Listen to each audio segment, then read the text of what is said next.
Et bonjour à toutes et à tous, ici c'est Chouifer.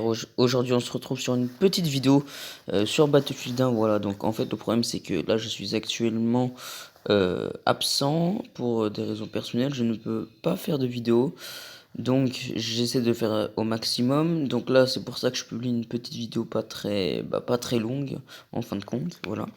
Du coup, aujourd'hui, nous allons aborder du coup le sujet sera du coup les factions de Battlefield 1, voilà.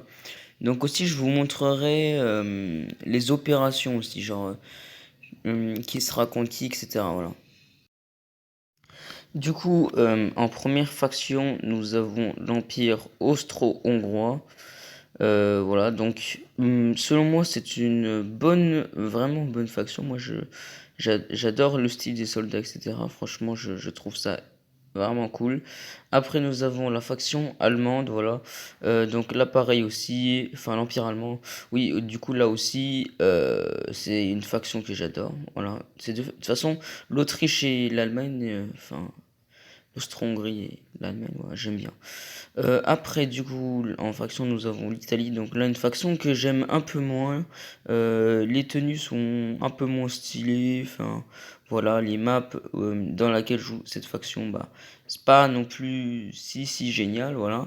Donc après, nous avons deux camps. Bon, après, c'est les mêmes, quoi. Nous avons la Royal Navy ainsi que l'Empire britannique, voilà. Du coup, euh, ce sont des factions là aussi que j'aime pas tellement. Voilà, les tenues sont sympas. Bon, bref. Après, c'est pas non plus exceptionnel. Donc après, nous avons deux factions. Bon là, elles ne sont pas dans le même camp. Donc il y a l'armée rouge en premier. Donc l'armée rouge là, par contre, une faction assez stylée. Moi j'aime bien. Et après, nous avons les Russes. Voilà, donc l'armée russe du tsar de l'époque. Du coup, il a aussi une faction que j'aime assez bien, avec les tenues, etc. Franchement, en vrai, ces deux factions-là, elles sont plutôt sympas. Donc après, nous avons du coup les États-Unis. Donc les États-Unis, là, une faction aussi très intéressante. Il y a pas mal d'armes qui viennent de là-bas, etc. Enfin bref. Les tenues, là, bon, elles sont pas extraordinaires non plus, vous voyez, mais bon. Bon, après, c'est une faction quand même assez puissante, voilà.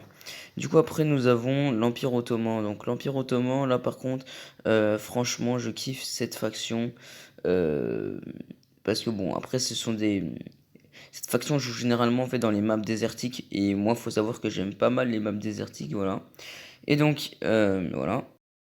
Et du coup, pour la dernière des dernières des factions, nous avons les Français. Voilà, donc les Français, bon, c'est ceux qui ont joué le plus gros rôle dans cette guerre, hein, on peut le dire clairement, ainsi que l'Empire allemand. Ce sont les deux factions qui ont fait le plus.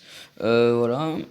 Euh, donc, bon, au début, il n'y avait pas cette faction. Elle a été rajoutée plus tard en DLC. Bon, ça c'était un peu dommage, mais bon, bref, super faction, franchement, je surkiffe. Donc voilà, donc pour cette première opération, nous avons Beyond the Marne. Donc c'est une opération du DLC The Échalotes Notre Base, voilà. Du coup, ce sont l'armée française et l'armée allemande qui s'affrontent. Donc personnellement, c'est une opération que j'adore. Je vais pas dire le contraire, voilà. Donc après, je sais plus tellement les maps. Mais je sais que c'est une très bonne OP. Donc après, nous avons la Brusilov Offensive. Donc ça, c'est le DC russe, là. Voilà. Euh, donc entre l'armée russe et l'armée autrichienne. Voilà.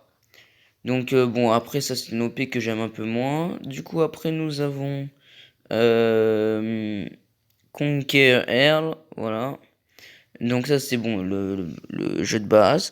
Donc c'est entre les États-Unis et les Allemands. Donc là pareil une OP. En vrai ça je pense que c'est la meilleure OP. Genre je pense que c'est soit la meilleure OP soit presque la meilleure OP parce que franchement je la trouve vraiment très bien.